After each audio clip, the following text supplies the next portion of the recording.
Okay, hello everybody, and welcome back to the second lecture of BPM 232, Buddhist Psychology.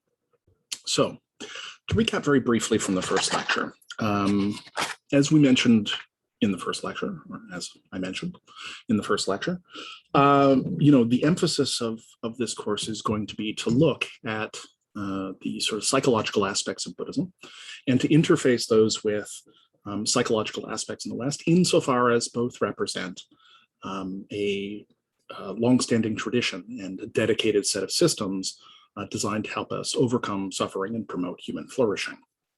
Obviously, went into that in somewhat more detail last week, but that is the general project. And so today, we're going to jump in and just begin discussing sort of two aspects of this to get us off the ground. So first, we're going to discuss a little bit about the life of the historical Buddha, Siddhartha Gautama.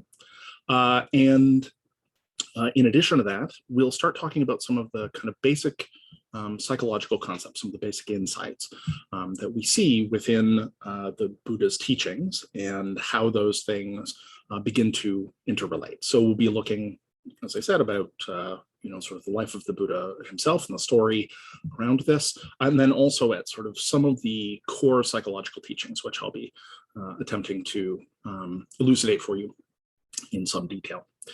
So it's important to note, okay, before we jump in on the sort of biographical aspect of this, that Buddhism is in some ways, as I mentioned, a difficult to categorize human tradition. It is sometimes categorized as a religion, sometimes categorized as a philosophy. It's difficult to categorize, and this critique has been made many times. It's difficult to categorize in part because, frankly, outside the sort of cultural traditions of the West, the concept of religion as a thing distinct from philosophy and other sort of modes of interacting in the world is not really a distinction that is sort of widely recognized, right? It's very often the case in other cultures that religion is quite woven in. And it's somewhat unique to the history of the West that we had such a sort of strong divorce between the concept of religion and the concept of science, the concept of secular government, and so on and so forth, right? So our particular split, historically speaking, between sort of Christianity and concepts of science and concepts of governance, right, that occurred during the Reformation in history, gives us a very siloed view in some ways in the study of this, of religion. And so it's easy to find it. Whereas for, most other cultural traditions, quite frankly, these things interrelate, they permeate, right? So it's not so much the case that it's religion, it's just sort of woven into the worldview, the daily operations, but at all sort of levels of things. So in that sense, it can be quite difficult to categorize. However, provided that we take, religion in the broad sense to mean a kind of system, okay, of interacting, with the world, which is meant to hold forth certain kinds of truths about modes of being, okay, and also to sort of show us a way to live, right? And obviously it shares that with philosophy to a great extent, but to show us a way to live, Buddhism qualifies. But in many respects, Buddhism is unusual in no small part because Buddhism in its early formulations really pretty stringently avoids supernatural claims, right? It avoids strong metaphysical claims.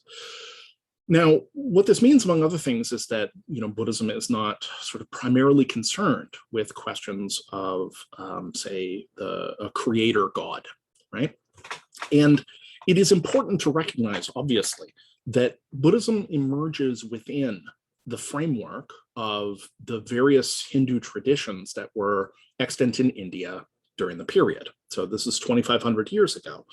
There were, and again, it's a mistake to think of Hinduism in the singular, right? This would have been a series of, regional traditions and regional gods, which shared a lot of similarities, right? But not exactly a consolidated church in the way that Catholicism, for instance, in the West, the Catholic Church was a consolidated single entity, right?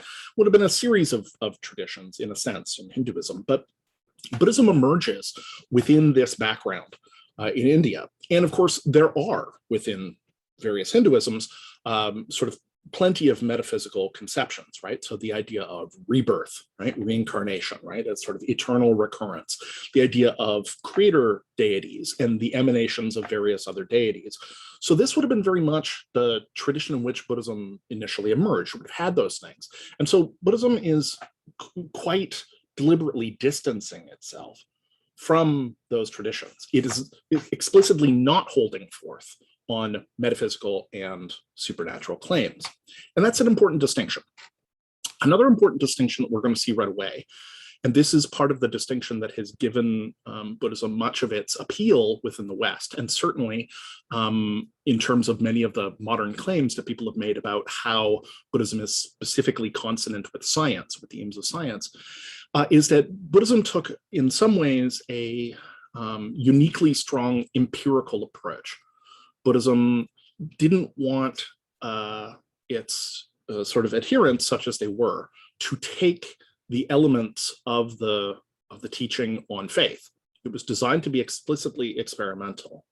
So one was not supposed to sort of lean back on what they were told, but rather to immerse themselves in the techniques and experience and then see what happened, and to test those things with one's own experience. So I bring this up partly because it's important to situate Buddhism against the traditions that it emerges from, right? Because that would have been the people who were talking about this would have been immersed in those traditions also. But also because this is the stance that I hope we too can take, right? That these are not, again, claims that we should be swallowing entire, that we should be sort of just taking on faith, right? But rather that it is a set of living claims which we can test in a certain sense, right? We can take in and test with our own minds, and we can test in terms of practices, okay? So all of that is sort of an important framing when we go to look at this. Now, Buddhism being 2,500 years old, it's very difficult to establish, right, specific historical lineage and specific facts. There are many texts, sutras, which are attributed direct to the Buddha, but many of them, of course, emerged later in time, and there are various sort of explanations for that, right, within the doctrine. But the point is that trying to trace specific sort of historical provenance of specific bits of evidence that far back is remarkably hard. Okay, so when you try to sort of trace things back that far at all, there are a few historical figures that you can say with an enormous amount of certainty were really there, who left a huge mark, or statues, or specific volumes of writing. But for the most part, where there is a tradition, it is partly oral, right? And many of these texts and sutras were written down considerably after the fact. It is partly written, right, but written in such a way as to be sort of revealed text, revealed doctrine. And so, whether or not the historical details that are specifically conveyed are literal, right, or figurative or symbolic, can be very, very difficult to determine.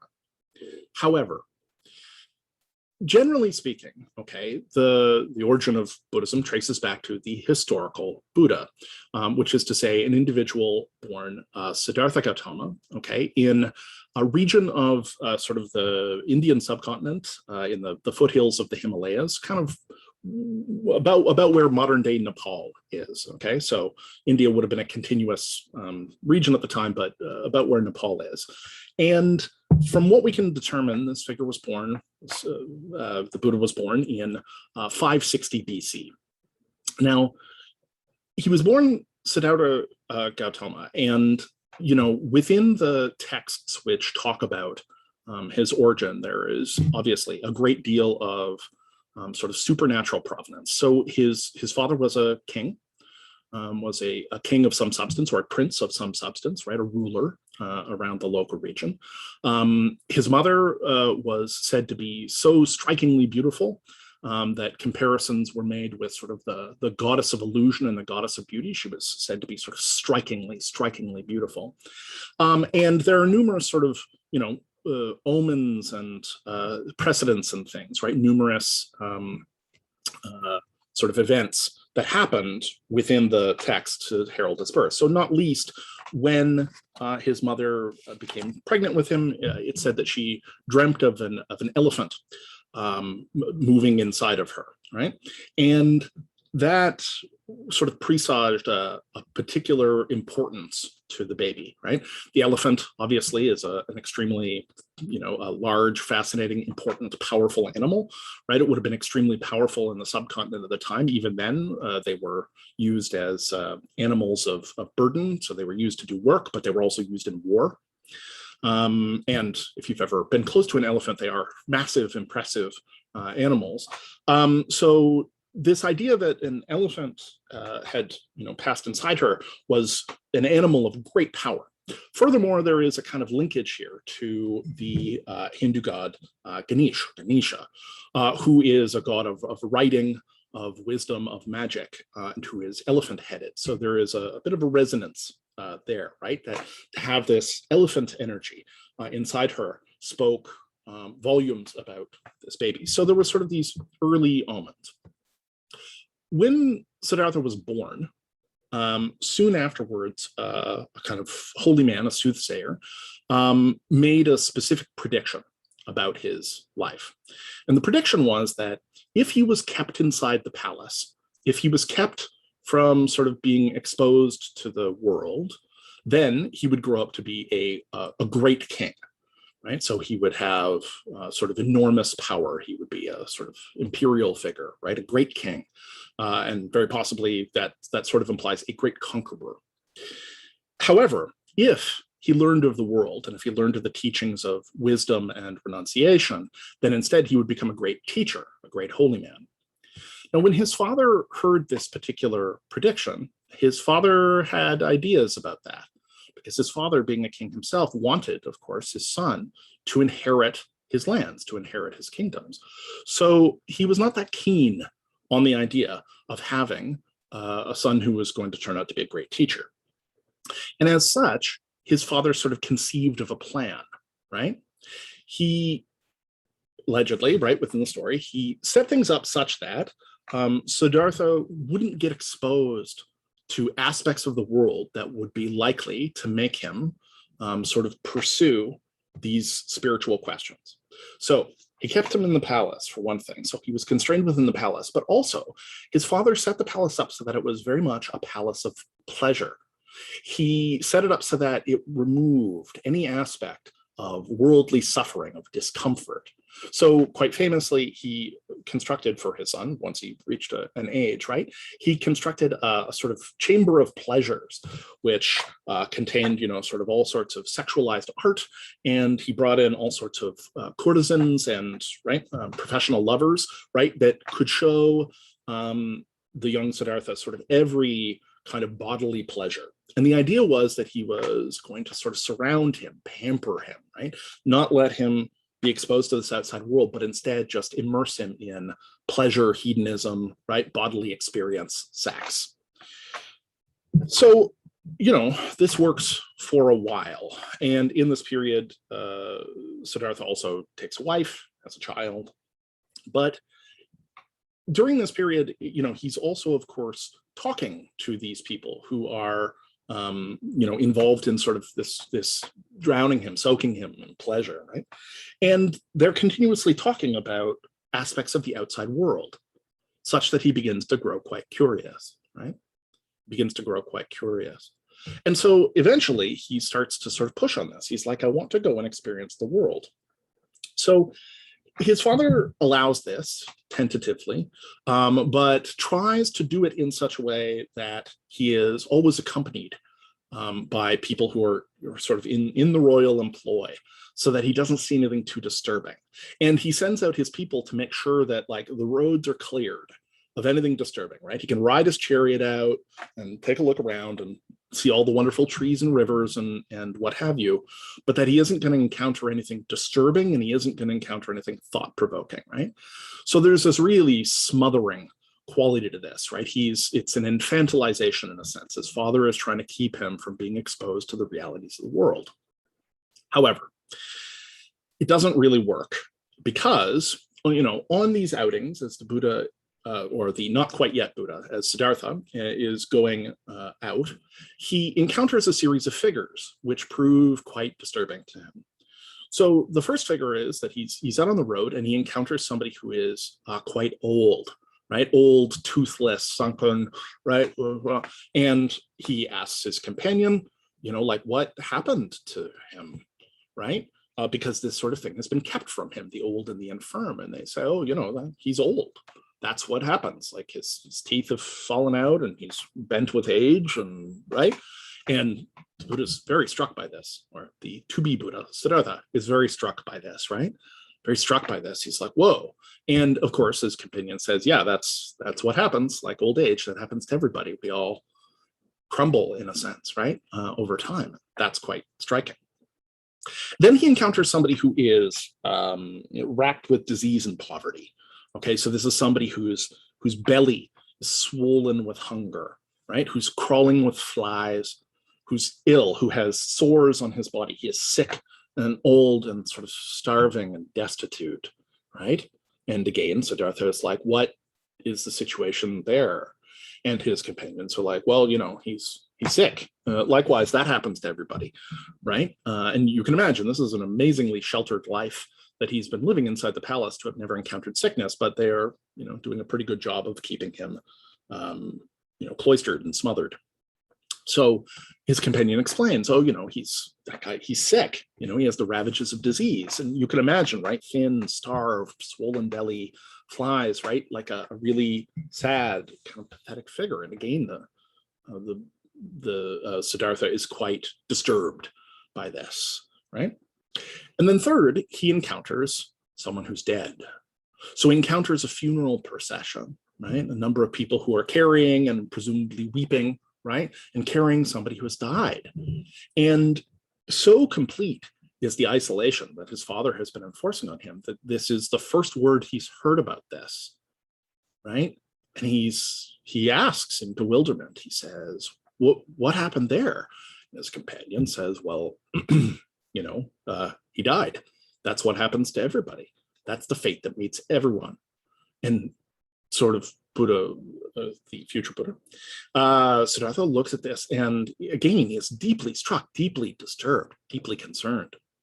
So he returns to the palace and finds himself really racked with this, right? Finding it extremely hard to understand how other people, who obviously have been exposed to this considerably earlier than he had, managed to deal with the terrible uncertainty that comes with this. Like, these are the fates that await them. How are they dealing with this? Because for him, it's tremendously, right, distressing. It's tremendously worrying. So he begins to conceive, right, that that he needs to sort of address this question. He is of keen and penetrating mind. He's sort of turning it over. And it's sometime after that he encounters a holy person walking the road.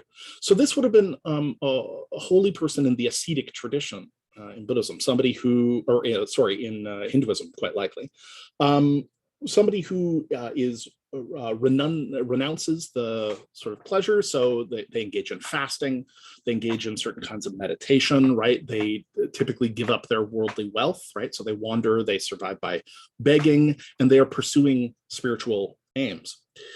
And he sees this person and of course asks, like, what is the situation there? And somebody says, oh, that's a holy person. They're sort of pursuing renunciation and perfect peace and unity. And it's at that moment that he says, that's for me. Now, he, having had these sort of disturbing things, makes the decision. And it's something that we will come back to later, because one of the things that is sort of a curious note in all of this is that he, essentially speaking, abandons his family. Right? He abandons his wife and young child. He walks out to pursue this path.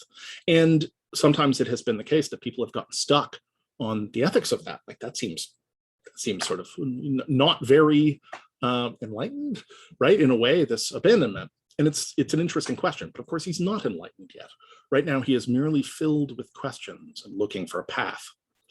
So he's a very disciplined man. And He, of course, had applied himself with sort of enormous vigor and skill to the various sorts of tasks that a prince during the period would have been expected to acquire, right? So he's an excellent horseman. He's a terrific wrestler. You know, he can read and write and knows his way around poetry. He's a wonderful archer, right? It's very possible he was trained in sort of birds, like hunting birds. That was relatively common in the period. So he had all of these sort of skills that he would have practiced, right? As a prince, right? As a ruler in waiting. But now he decides that he's going to apply his concentration, apply his attention and his energy to this task of renunciation. So he leaves the palace. He takes his long hair and cuts it off with a sword, gets rid of his fancy garments, his fancy clothing, and decides to set off to pursue this path of renunciation. He joins up with these ascetics. He stays with them for several years. And in the process of so doing, okay, he goes through a whole series of mortifications, right? So fasting, and fasting to the point where, you know, like he was almost skeletal. You'll sometimes see statues of this period where it's like his ribs are very clearly showing and his eyes are sunken, right? He's like exceptionally kind of thin, starved, but fasting to extreme points, right?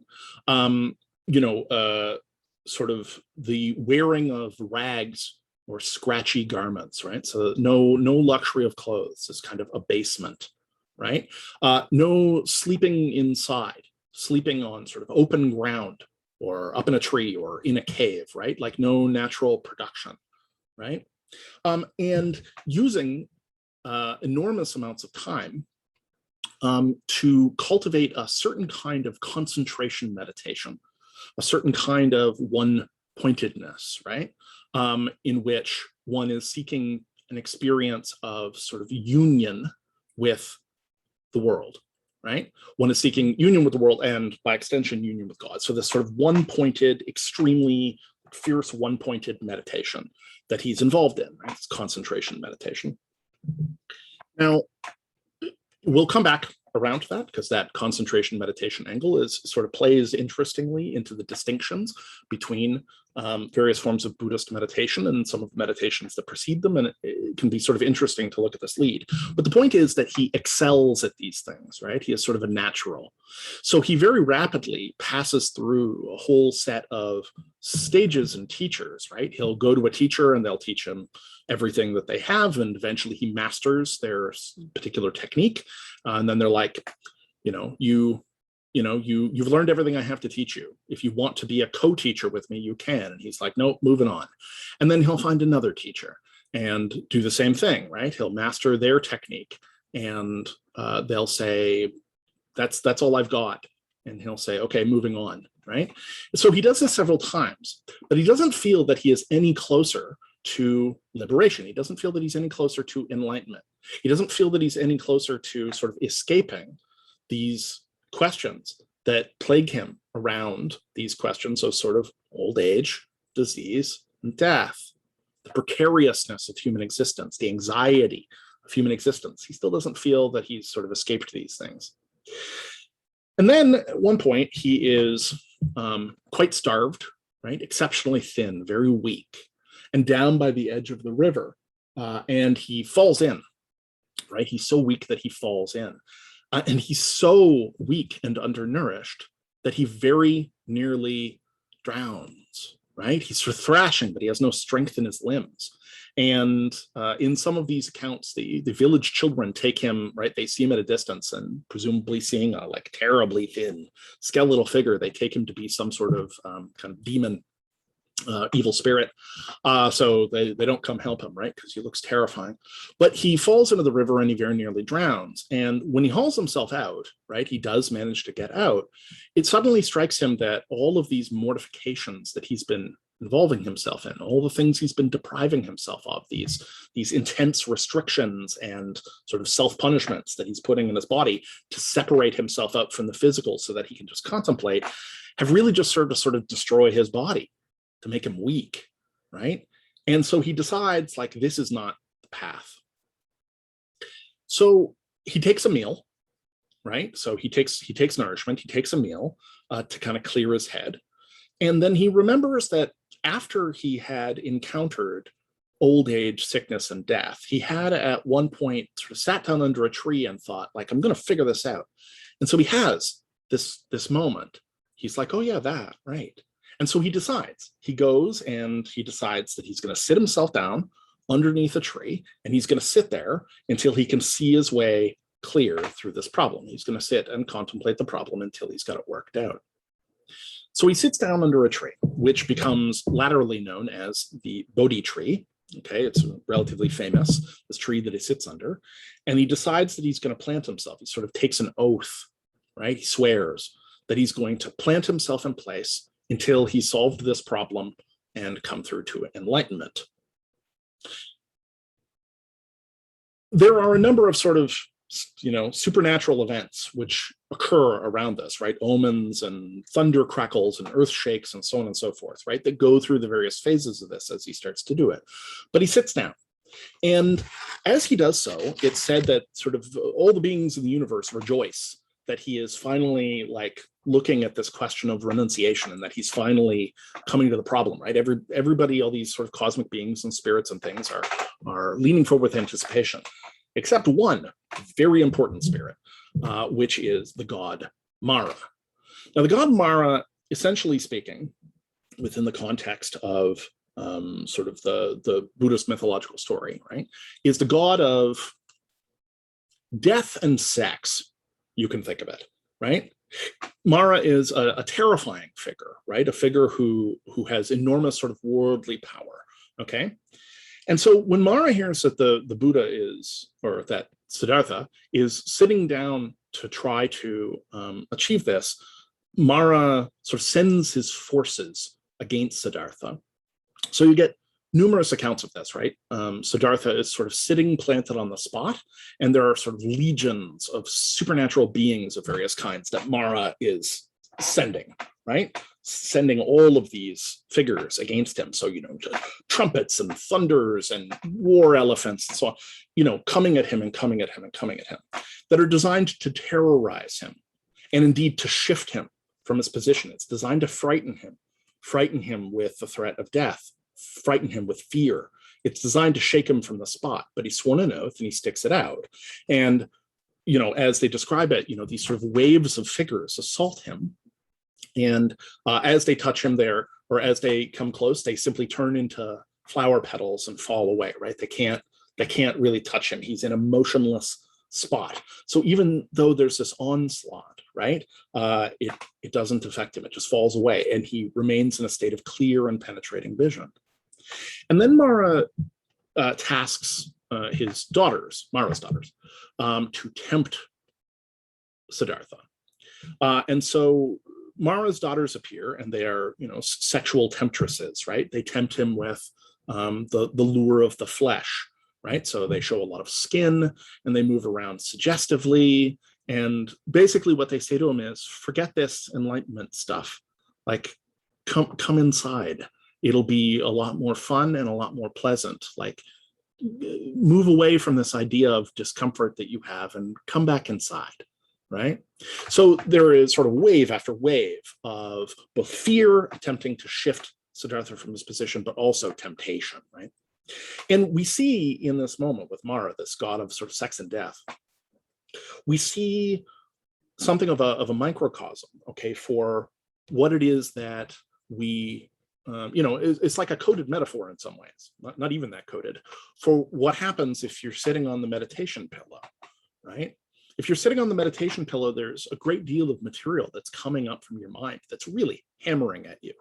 And as if you have some experience with meditation, you're probably familiar with this. If you don't have experience with meditation, very often it's the case, I find, that people who are practicing or trying meditation out for the first time quite seriously will have something of a beginner's luck effect the first time, right? They'll settle in, they'll clear, right? And the novelty of the experience will be enough that they will sort of like settle into it, and they'll feel calm, and they'll feel light, and they'll feel open, and they'll be like, that was great, right? Yeah, the first time. But then as they do it subsequent times, right, as they keep trying to keep up the practice, first off, the novelty wears off pretty quickly.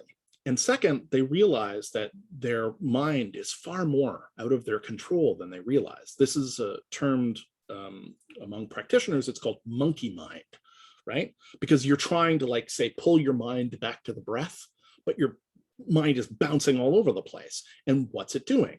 It's scaring you with things. It's showing you bits of memory, especially when you're getting into deep meditation. It's showing you bits of memory. It's showing you sexual fantasies. It's showing you power fantasies, right? Like, generally speaking, it's going into sort of like daydreaming, planning, inner arguing with yourself, all the things that your mind does if you sort of leave it idle and you haven't yet gotten that kind of discipline in centering yourself and centering your attention mindfully. So the assaults of Mara and the daughters of Mara are sort of a good symbolic example of that. And I add, not at all sort of unique within world religious traditions. So there is an interesting, very similar example that is found in Christianity, for instance, which is the temptations of Christ. So within the New Testament, within the Christian narrative, when Jesus Christ decides that he's going to sort of undertake his ministry in a serious way, he goes out into the desert for 40 days and 40 nights. And when he does, he sort of sits down in place and the devil comes to him. And the devil proceeds to tempt him, right? To make 3 temptations. And so, first off, he offers him, sort of worldly power, right? And then he sort of coaxes him, tempts him into making, a demonstration of his power, create food, make yourself whatever. And then he, takes him up to a high place and says, if you're really, divine, you can throw yourself off and angels will catch you. And the response is, one does not tempt God, right? But the point is that the devil is sort of attempting everything possible to get Jesus Christ to get up from his spot, right? Jesus is sort of staying in place. The devil is attempting to tempt him out of place. You'll find that theme recurs actually cross-culturally, and we'll talk about this as we go on, but it occurs in an enormous number of contexts, right? This idea of sitting in place and having something attempt to pull you out of the circle, okay? And there is an enormous amount of psychological relevance to this, okay?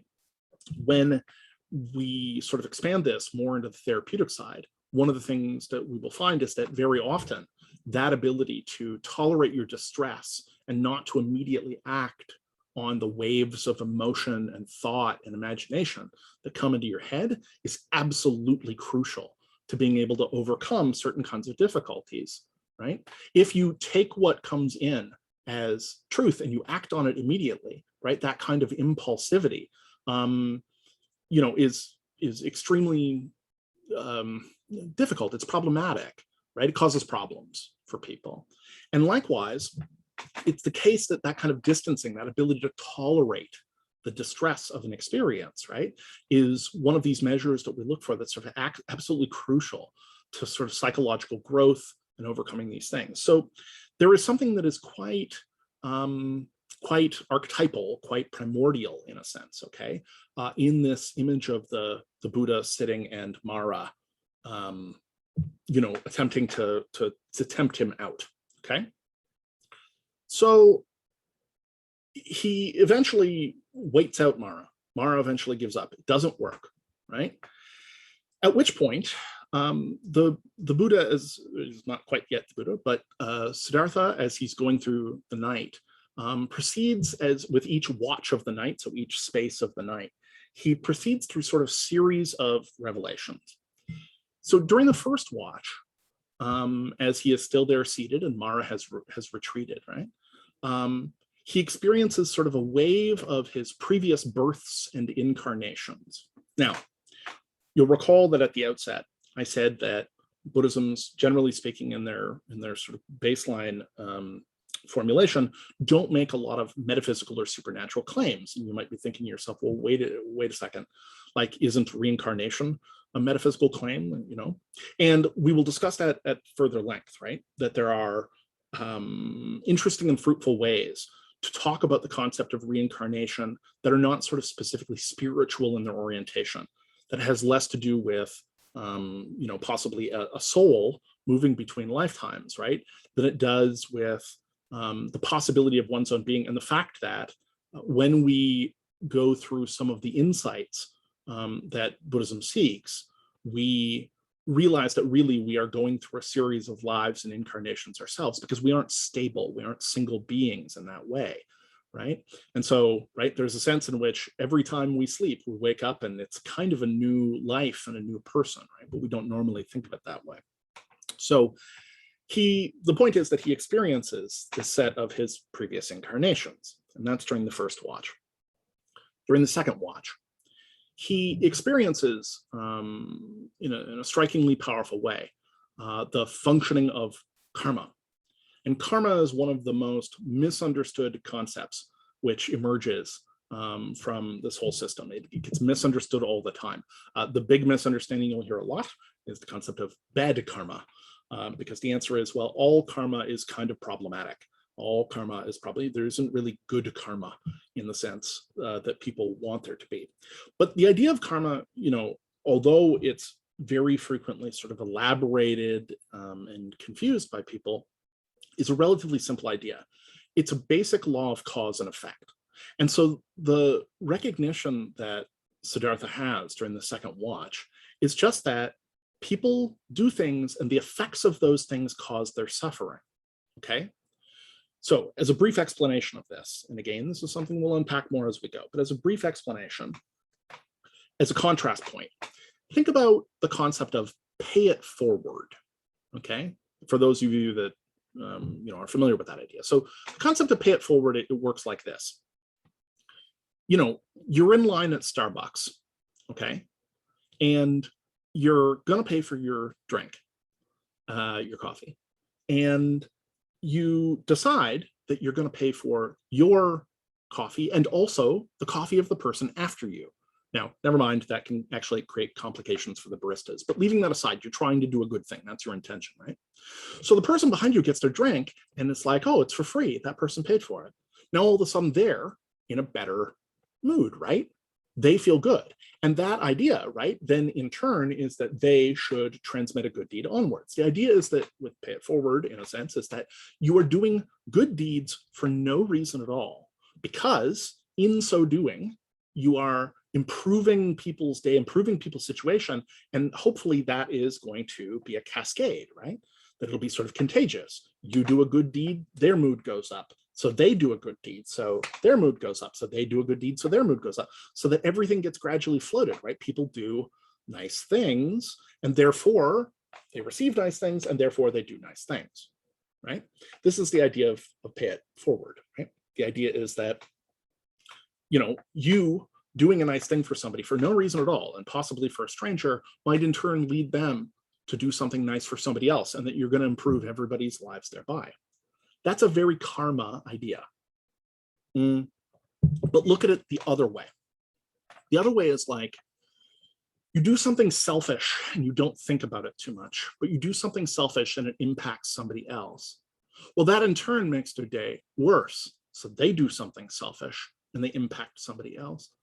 And in turn, that person is affected. And so they do something selfish and maybe it affects a bunch of people. And gradually that chain drags things down. And sooner or later, because you live in society, it comes back around, right? You did something selfish that seemed innocuous or something cruel or something short-sighted, or, right? You do something that isn't at your best, right? And you let yourself do it because you're like, whatever. But the effect that that has is that it cascades and it cascades. And finally, it loops back around and something horrible happens to you. At which point you ask yourself the question, what did I do to deserve that? And so then you're in a bad mood and you pass it on, okay? So it's a notion of cause and effect. That's the basics of karma. We don't have to get into kind of a cosmic scale. There is a banker keeping track, right? That you've earned points here and points there, and that's going to determine things. It's possible to understand karma in the sense of being this set of cause and effect, that everything you do has an effect. Everything you do has consequences, okay? So during the first watch, Siddhartha has this recognition of previous incarnations. During the second watch, he suddenly sees how the cycle of karma is functioning. That, right, what goes around comes around, that you get what you pay for, that, right, actions have consequences, cause and effect, Okay, so that's what he sees next. During the third watch, he comes to a clear insight about what it is that is afflicting people, why they're stuck in this cycle, because he can see pretty clearly that they are stuck in it, right? That people are doing things because they're miserable, and then they're acting in ways that are making other people miserable, which is making them miserable, right? They're sort of trapped in it, that we're doing it to ourselves. And during the third watch, he has the penetrating insight that this is a function of ignorance. People just don't know that they're doing it. They don't understand. They don't see it, right? And he suddenly sort of gets this penetrating insight and realizes, like, everybody is doing this themselves because they just don't know. They don't realize that this is what's happening. They haven't seen sort of the cage that they've built for themselves, right? And it's at this moment that, having sort of hit the third watch and had this insight, he reaches out and touches the ground, okay? And there is like a great quaking, right? And he reaches out and touches the ground, and sort of the earth shakes, the sky shakes, right? It's like a universal shaking. This is like the moment, right? The big moment, okay? And when morning comes, Siddhartha experiences this tremendous opening, okay? It's tremendous clarity. And all of a sudden he sees so clearly. He sees nature and the fields. He sees the trees, right? Strikingly stark and beautiful, real. He sees the river. He can smell the mud. He can, right, perceive everything in this very clear way. He has this enormous clarity and separation out from the things that had been plaguing him. He is awake, right? He feels awake and clarified for the first time, that he has realized to a great extent, right, what these processes going on inside of us are. He's had the great realization of enlightenment, right? Now, in this moment, he is awake, and you'll see in later texts, and again, we'll unpack this at greater length later, but, you know, there are a number of passages where people will sort of ask Siddhartha, the Buddha, at this point, they will ask the Buddha, like, what are you? And so they'll find him, and he'll be, you know, gently meditating or lecturing, and somebody will say, what are you? Are you a god? And he'll say, no, I'm not a god. They'll say, are you a demon? And he'll say, no, I'm not a demon. And they'll say, are you a saint? And he'll say, no, I'm not a saint. And they'll say, well, what are you? And he'll say, I am awake. This notion of wakefulness, that he comes to the morning and to the dawn, and he is awake. That's the very essence of things, that what we are doing is seeking to wake ourselves from a kind of nightmare, right? That we ourselves have produced, that we've become trapped in, our delusions and our attachments. That is what the Buddha penetrated in this moment, that he saw the extent to which everybody was doing this to themselves because they didn't know any better. And furthermore, he saw that actually this clear, detached, right? Well, you know, this clear, detached equanimity, this clarity that he had, this lack of suffering that he suddenly experienced, was actually the true state of everybody, but they couldn't see it. And so they went looking for it, went running around for it, went seeking it, right? Went chasing things to try to make their anxiety go away. But really, what needed to happen was to drop away all those efforts, right? To stop chasing all the time, and thus open things up. Now, we'll proceed a little further on the sort of historical end of his teaching, but this is worth talking about at some length, right? Because the specifics that the Buddha zones in on here are that we have a small set of delusions which keep us trapped in a certain sense in our suffering. We're going to unpack this because it goes into the Four Noble Truths. So we'll get into this in somewhat more detail in a few minutes.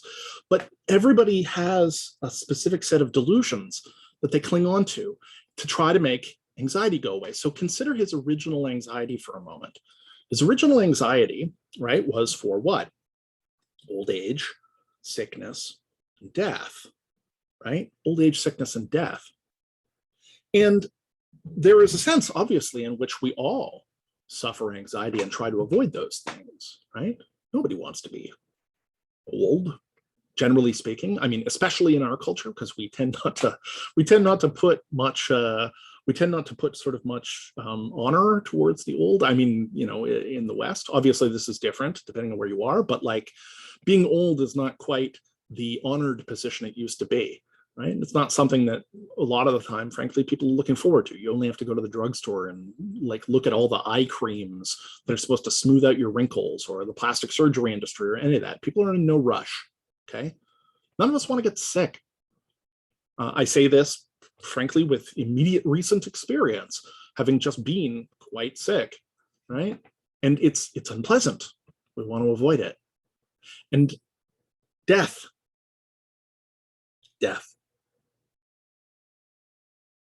But death waits for us all.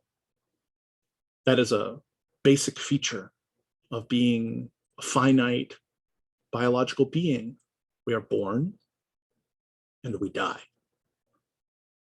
And that is almost too much for people to bear, right? We run from it. We, in our culture in the West, right, we conceal it. Many people have never even seen a person who has died. And that way we're very much like the historical Buddha, right? In past history and in other cultures, it might not be uncommon, actually, to see somebody who was really old or seriously sick or dead. But now we tend to ship people off. We put them in old age homes, or we put them in hospices, or we put them in hospitals. We don't see them. We have closed casket funerals, or we have cremations. We don't see this, right? Many people have never seen somebody die, but of course, everybody dies.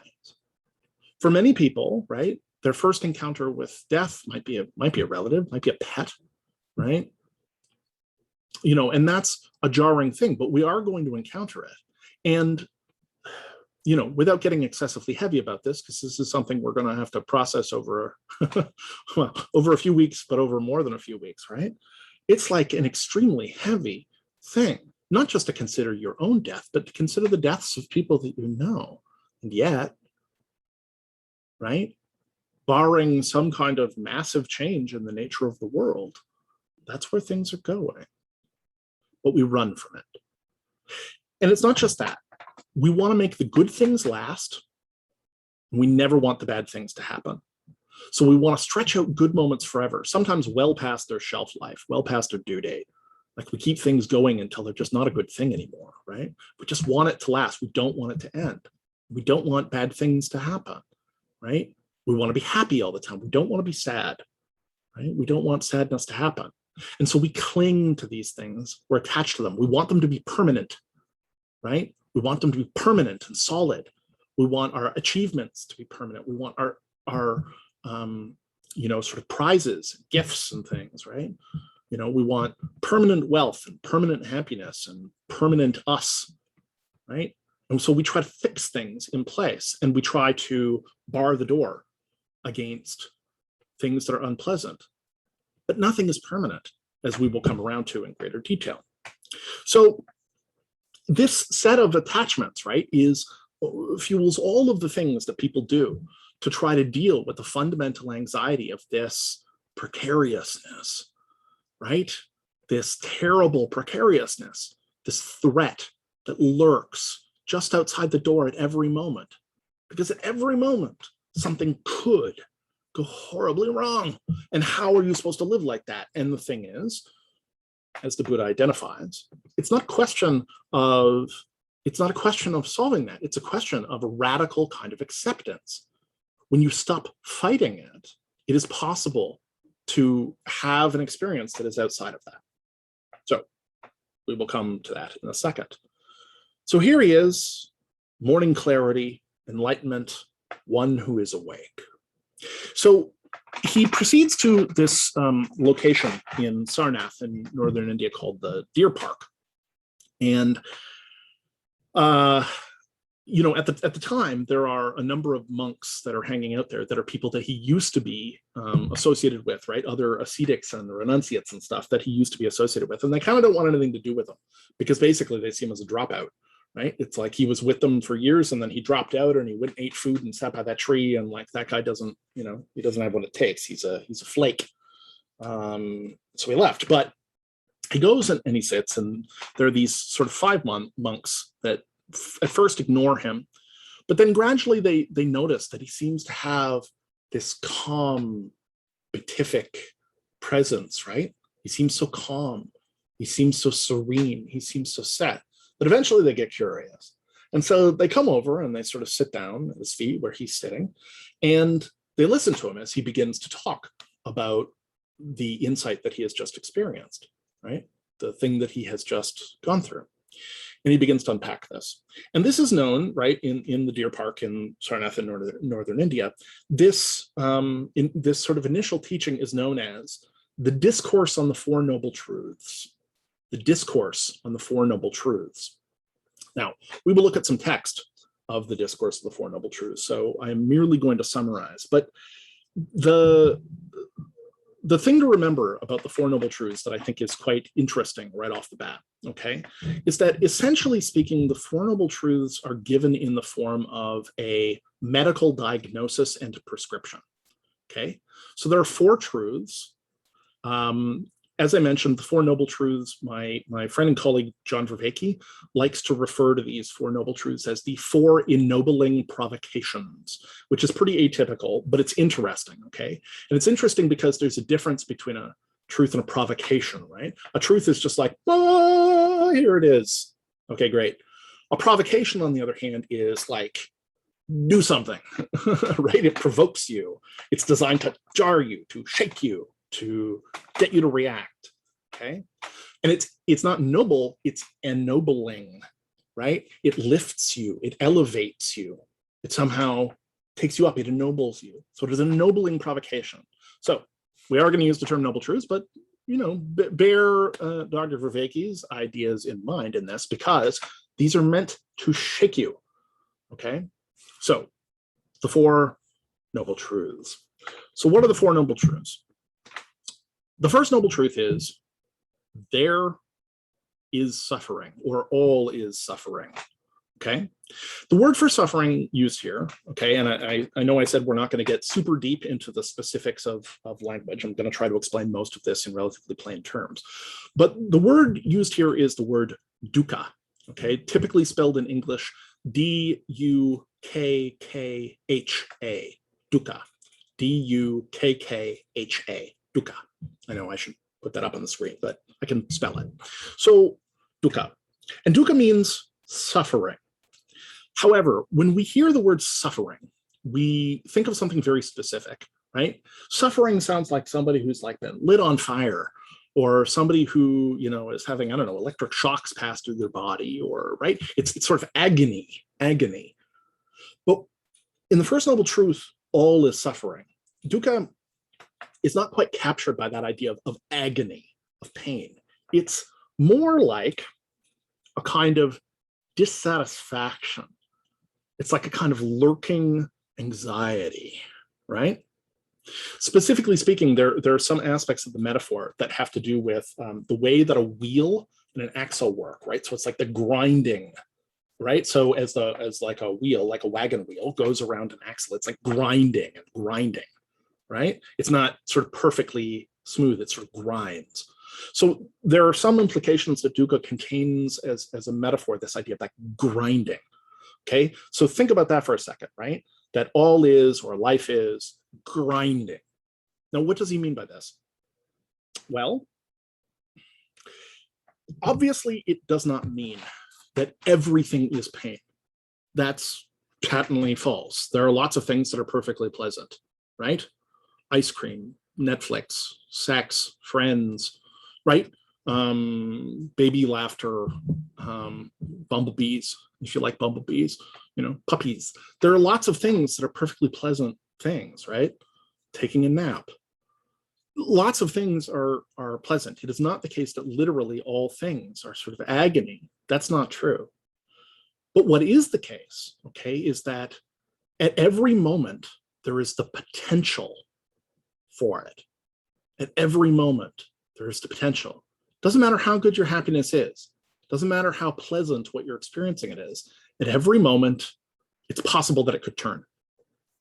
At every moment, it could stop. At every moment, something horrible could happen, right? And even if something horrible doesn't happen in a moment, the moment won't last. And so there is an anxiety underneath it, right? Even when things are good, it's very hard to stay with them because you're like, this isn't going to last, right? It's going to be back. The bad times are back. And think about all the things that people do, right? Think about all the things that people do to try to escape that, right? And we'll talk about this in more detail, but right? So the idea like of dukkha, that all is suffering, is that that potential is always there, that insecurity is always there, that anxiety in every moment, pleasant or unpleasant. And frankly, okay, if you think about it, sometimes it's actually the best moments that contain the worst suffering, right? You know, you have a truly amazing day or experience with somebody, right? I remember a day that I had with a friend of mine a number of years ago, and it was one of these days that was just absolute magic from end to end. You know, we were out and hard to describe, okay? But like we could feel it. We could feel it the whole day between us. Like we kept kind of looking at each other being like, what is this, right? And as we were kind of winding the day down, you know, we were walking back to the house, he and I, and he said, that was one for the ages. That was one for the ages. And I knew what he meant right away. I was like, yeah, this golden day is like sort of hung in immortality or something, right? It's a standout day. Now it's over. And tomorrow is different. And it's not recapturable. I can't put it in a bottle. I have a memory of it, but that's not the same, right? So this idea of the grind of dukkha, right? This grinding is that underneath even the good things, there is an anxiety around, right, the situation, and the looming anxiety that there are worse things to come. And then, of course, there are things that are just straight up unpleasant. And there are plenty of those too, right? Pain, anxiety, depression, heartbreak, loss, jealousy, anger, fear. Like there are plenty of things in the world. Many of you will have had highly unpleasant experiences. I've never met anybody that didn't have some trauma. That's the truth. I've never met anybody that didn't have some trauma. And as I like to say, the question isn't whether or not somebody has trauma, it's where is the trauma? Nobody gets out of the parking lot without denting the car up. That is sort of my opinion. Nobody gets out of childhood without denting the car up. Nobody, right? Not even the Buddha. And he had a pretty sheltered childhood, right? And of course, some parents are still playing that game, right? Tremendously sheltering their children to prevent them from being exposed to the world, but it's no proof against any of this. You're going to encounter it anyway, but it is baked in to the nature of reality. This is how it is. This is how it is. So that combination of things in suffering, in dukkha, right? D-U-K-K-H-A, dukkha. That combination of things in dukkha is both that there is the underlying anxiety, but also, right, that some things are just straight horrible, right? They're just terrible experiences. And I'm sure you've had them, right? So all this suffering, it doesn't mean that literally everything is unpleasant, but it means that that potential is there all the time, and cannot be banished.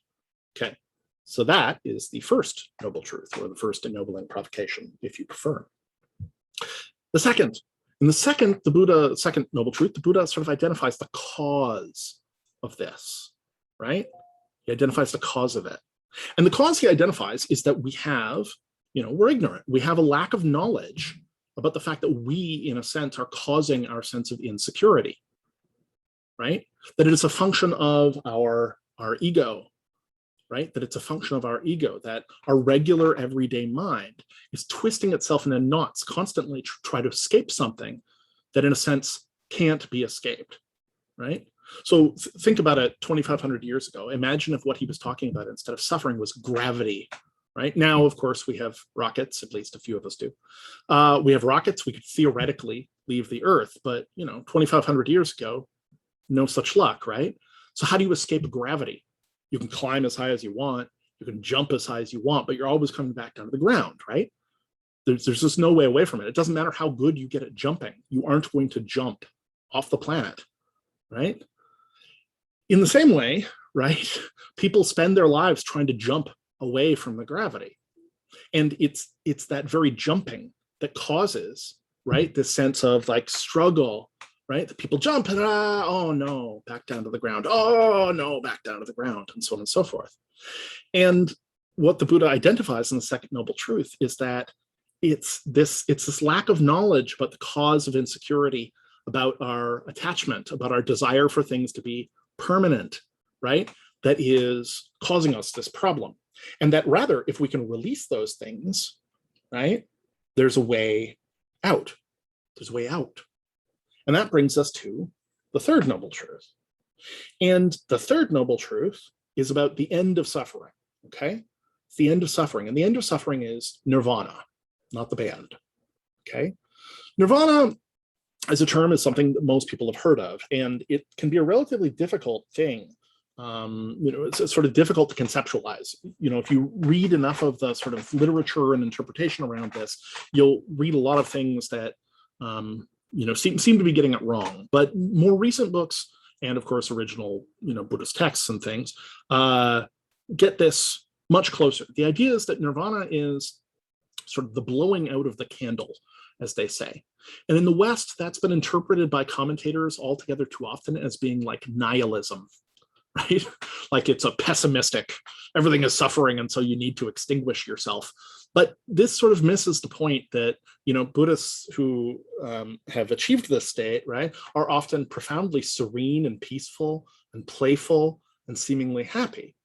The claim that they make, though, is that we are, for the most part, so attached to this being we think we are, the set of mental constructions, our name, our history, our ideas about things, our fears, our hopes, etc. We're so attached to that we've decided that that is what we are and who we are. And the Buddha claims, no, not so. It is possible to extinguish that. And when you do, it's not that you go away, you don't cease to experience life, you just get all of that crap out of the way. Just get all that crap out of the way. That all this stuff that you've built up around you as a way of managing, okay, that anxiety, right? This sense of self and the sense of permanence and the sense of security are in fact the very thing blocking you from experiencing the world as it is. It's the very thing experiencing, or the very thing keeping you from experiencing the world as it is. So this third noble truth, that the end of suffering is to be found in nirvana. Nirvana is the blowing out. It's moving aside from this, right? And that if it's possible to do so, if you stop being attached, if you stop being focused on permanence, if you stop being so associated with these structures of personality and ego that you're using to manage this existential whatever, you pull that stuff away, you experience the world as it is, and there is a natural joy to that because you're not fighting anymore, right? And people, again, right, they think, oh, that's a downer. Like, won't I not be me? And the answer is, no. You've got it wrong. You've got yourself associated with this thing, but that's not you, not really. It's an illusion that you've somehow convinced yourself is you. That's the third noble truth. And then the fourth noble truth. And the fourth noble truth is the way to achieve nirvana is through the eightfold path. Now, that's kind of a big answer. The eightfold path is, of course, the entire system, as it were, that is at the heart of Buddhist practice, right? And it's an eightfold path because it is like the spokes of a wheel, right? None of them, right? If you think about a circular wheel with 8 spokes, right? None of those individual spokes, if you just had one spoke, it's not going to hold the wheel. Everything's going to break. You need all 8 spokes operating to hold the wheel so that the whole thing can roll. Similarly, there are sort of 8 aspects to the path of Buddhism, right? That influence different parts, and we will do this in much more detail, but that influence different parts, right? But that it's a whole life kind of approach, that it affects how you act, how you talk, how you think, how you interact with other people, right? How you move in the world, but also meditation, concentration, what you do for a living. Like, it is a whole system of things that are designed to work together. A whole sophisticated system of things is designed to work together. And so, right, the fourth noble truth, or the fourth ennobling provocation, is the way towards nirvana, the way to blow out the candle, the way to step away from these attachments that cause us suffering, that cause us dukkha, is, right, commitment to this eightfold path.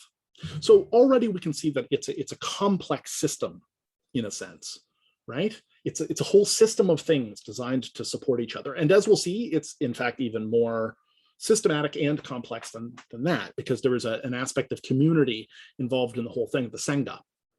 So this sort of Four Noble Truth formulation, of course, is like a medical diagnosis, in the sense that, right, the first thing says, here is a disease. First Noble Truth says, here's a disease. The second Noble Truth says, the disease is caused by this.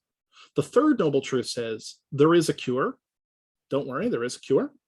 And the fourth Noble Truth says, and the cure is this, right? It's a prescription, right? So the first thing is like, oh yeah, it seems, I took a look at your symptoms and it turns out you're suffering from dukkha. Don't worry, everybody suffers from it. And the second Noble Truth is, well, the reason for that is, right, you have ignorance and a set of attachments to permanence and inherent being.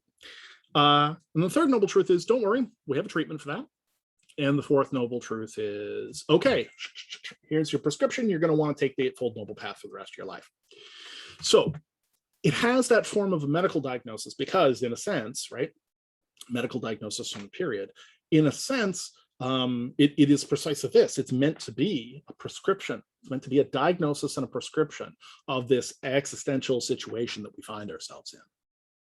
So here in Deer Park, 5 former companions of the Buddha have seen him sitting serenely, and they sit down in front of him and they listen as he delivers this discourse on the Four Noble Truths.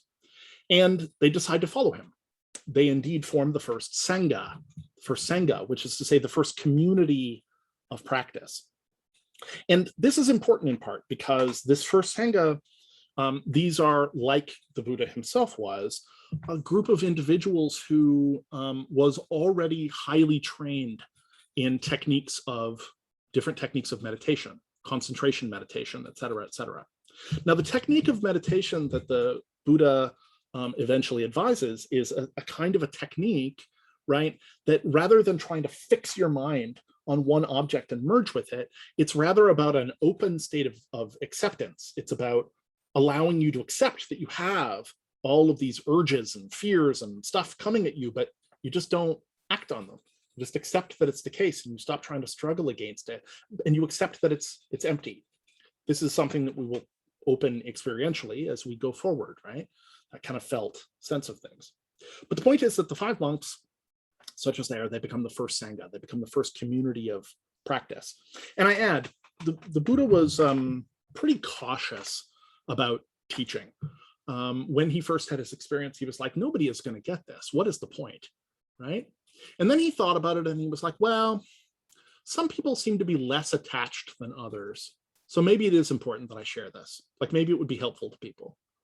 So at first he's like, wow, I just understood the truth of being. Can't really tell anybody. Nobody will get it. But then he's like, no, some people will get it. I think it is worth sharing, okay? And so this early sangha, this early community of practice, right, forms around him with these 5 months, and then it starts to expand.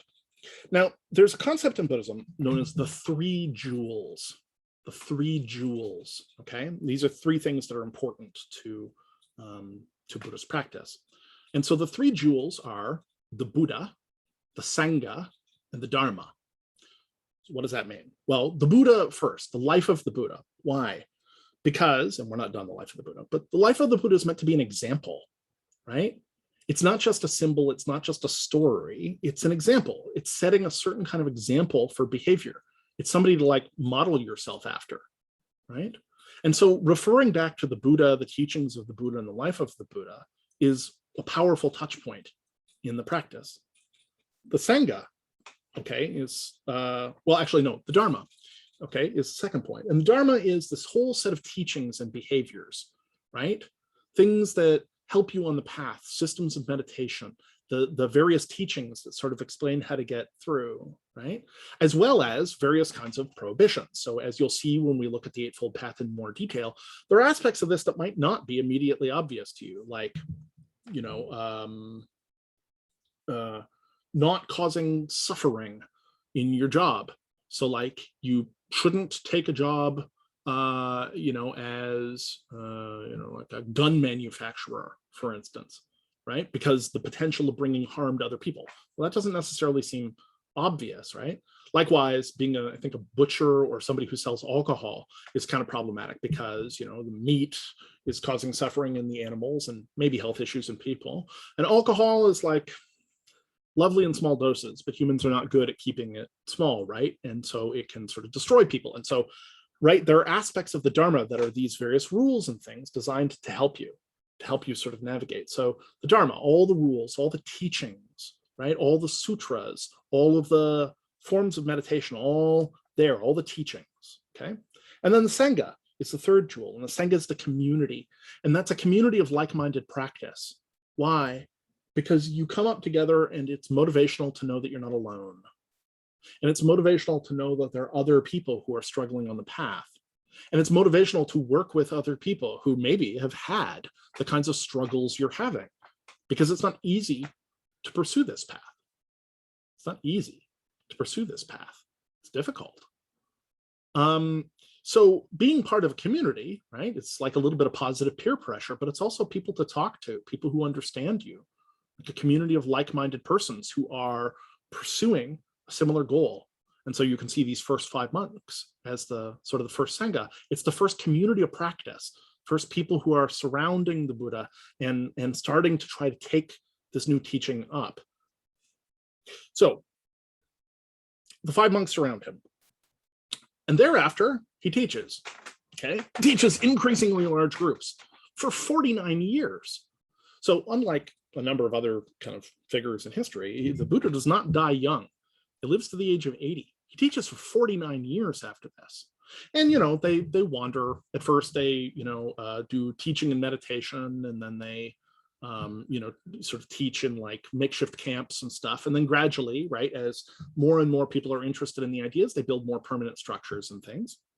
And, you know, he teaches people at sort of a relatively, you know, wide swath of the public. So of course, obviously, he's interested in people who are taking up this monastic path, right? People who are likewise becoming sort of monks, right? Like his first 5 followers and like he himself did, people who are renouncing in some sense. But he doesn't restrict his teachings to those people, right? He in fact interacts with other people. So for instance, there is a relatively famous story, which is the story of the mustard seed. And this is a story where a woman whose son has died comes to the Buddha in desperation and says to him, please, please, like I hear that you're a great, like a wise master, right? And you must have sort of powers, right? Can you please bring my son back from the dead? Please, please bring him back to me. And the Buddha says, okay, yeah, I can do that for you. All I need you to do is bring me a mustard seed from a house that has never had the shadow of death upon it, right? That's all I need to do this. If you can find a house where it has never been touched by death, then I can bring your son back. So she goes out, and of course she goes to the house, you know, first house, and she's like, hi, you know, can I get a mustard seed? Oh, wait, has the shadow of death ever touched this house? Like, has anybody ever died here? And they're like, oh yeah, yeah, my uncle died a few years back. And she's like, damn. And so she goes to the next house and she's like, hi, can I get shadow of death. Have you had the shadow of death? Like, you ever experienced death here? And they're like, yes, unfortunately, our youngest daughter died in the famine 2 years ago. And she goes to house after house after house like this. And every house has been touched by the shadow of death. Everybody has experienced some death. And she returns to the Buddha without the mustard seed because she does not find a house that was touched by the shadow of death. But the real recognition for her is the recognition that everybody experiences this. It's baked into reality. It's inevitable. Everybody experiences it. And so then she is no longer seeking the resurrection. She comes to a state of deep acceptance. Now that's important, deep acceptance, because that idea, deep acceptance, is at the heart of these teachings.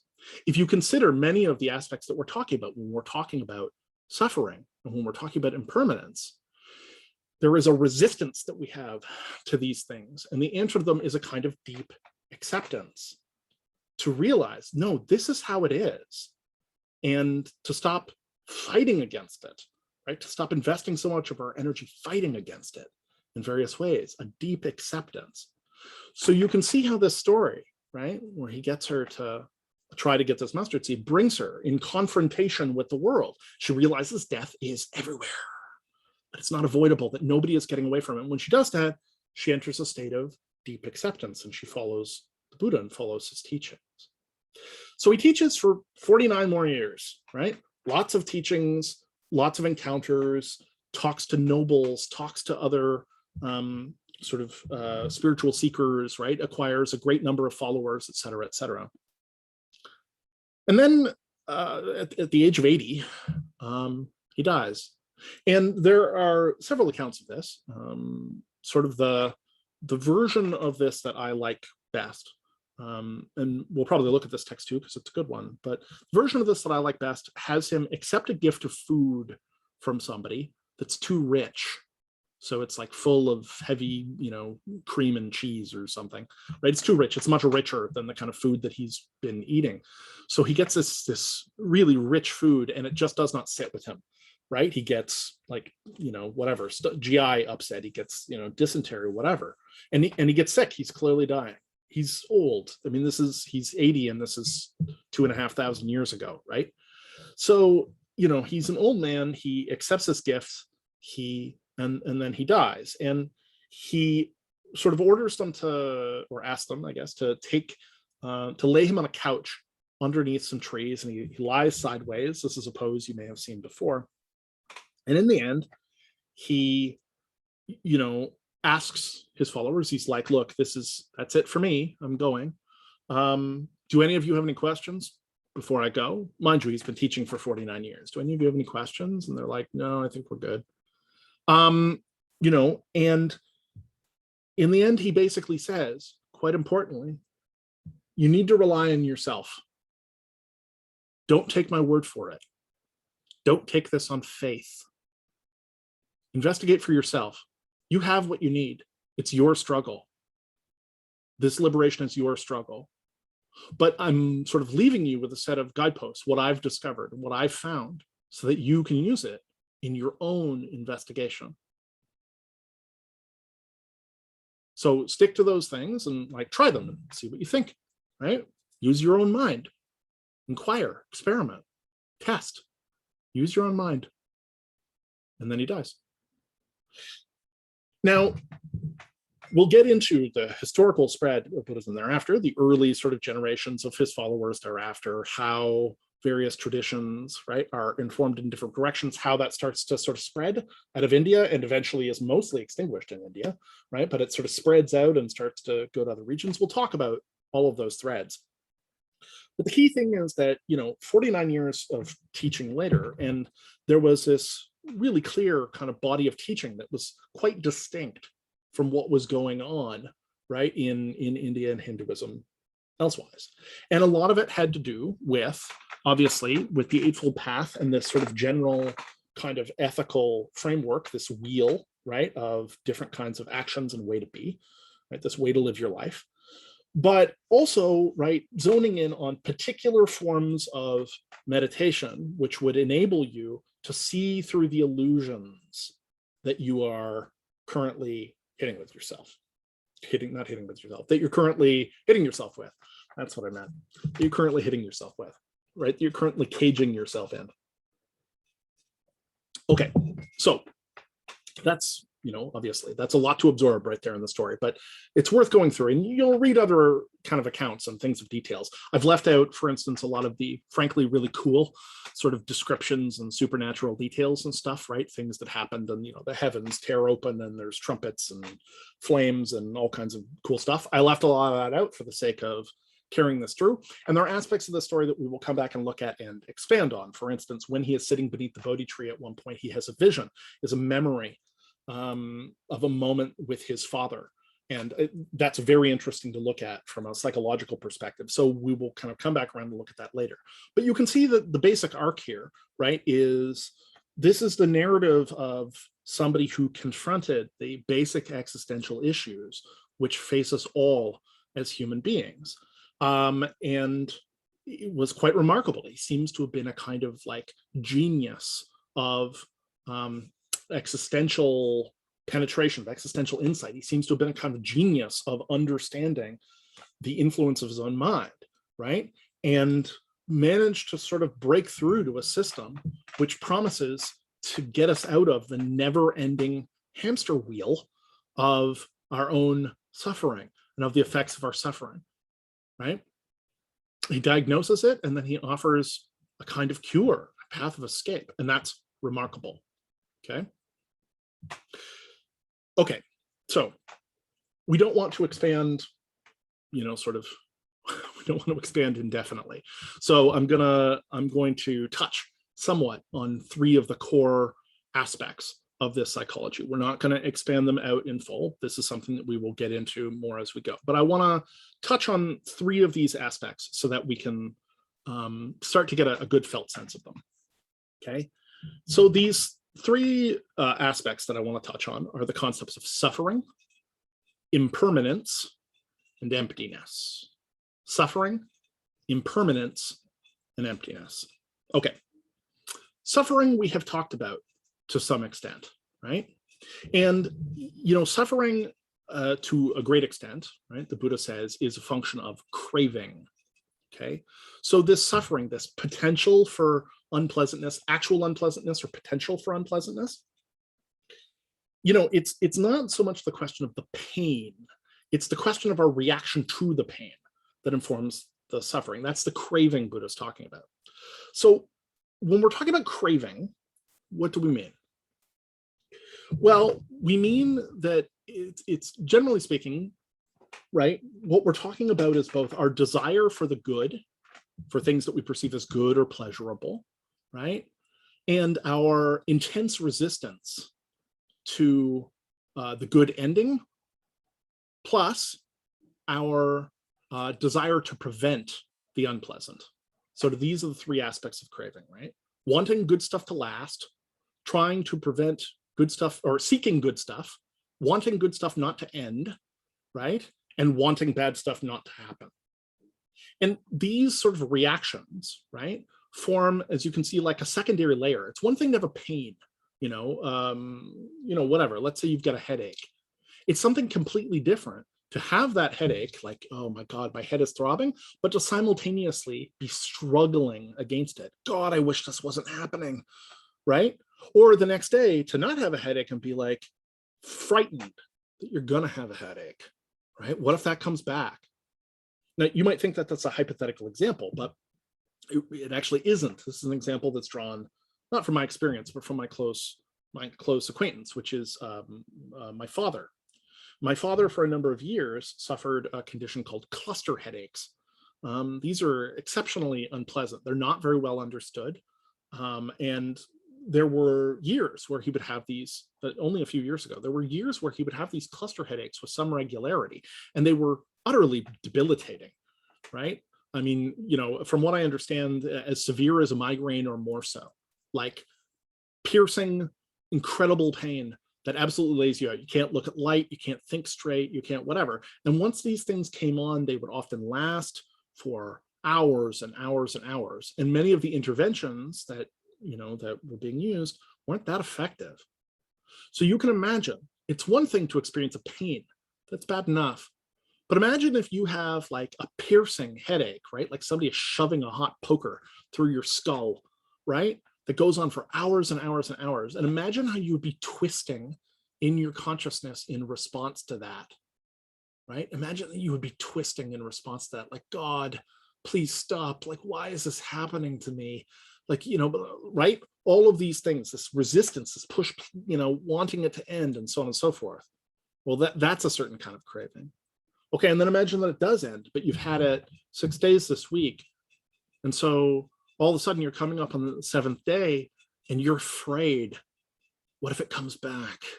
What if it's again today? I don't think I can handle it, right? You're not currently experiencing that pain. Your head is not throbbing at this exact moment, but nevertheless, you're still suffering. You're like, oh, comes back. I can't handle this. I can't keep going on like this. Right? Chronic pain can be like that. Chronic pain can reduce people to depression pretty readily. Okay, so there's that. But then also there is, the other side of this, the non-headache side. So we can talk about that a little bit with depression, right? When people experience depression, when they're in it, yeah, it's unpleasant. But also they have all of this horrible resistance to it, like their awareness of the unpleasantness of depression. And if you've never experienced depression, I sincerely hope that you never do. I, of course, treat depression in clients pretty regularly, but I also am no stranger to depression myself. I'm a human being like anybody. So I'm no stranger to depression myself. I've had some very deep depressions in my life. And it's bad. It's bad in a way that can be quite difficult to explain to people, right? Because it's not just that you're not just sad, it's not just unpleasant. It's like the bottom fell out. Things are meaningless. You feel awful about yourself. You feel like there are no options, that there's no escape, that it's going to keep going, that nothing is worth doing, that, right? You're tired, you're demotivated. It's a horrible experience. And all the more horrible if you're twisting around while you're having it. It's one thing to be experiencing those sensations. Oh, I'm tired. Oh, I'm sad. And it's something completely different to be experiencing all of your secondary reactions and elaborations to that, right? To depression. This keeps going. I can't handle this. What's wrong with me, right? All of these twisting things. Okay. After depression breaks, people are very often terrified that they're going to fall back into it. If people have had a really serious depression, or really serious anxiety, or frankly, a really serious bout of any kind of mental illness, they're often extremely scared. What if it happens again? I cannot handle it if it happens again. And if the faintest whiff of it happening again starts to come out, they freak out, they panic, right? They panic, they're scared. I can't do this again, they'll say, right? If people have depression and it's linked to, say, seasonal affective disorder, which is where people very often they have a time lock kind of response. It's based, it seems, on the amount of light that they're getting. So basically when winter comes around, right? Seasonal affective disorder spells sad. I'm sure that's not a coincidence.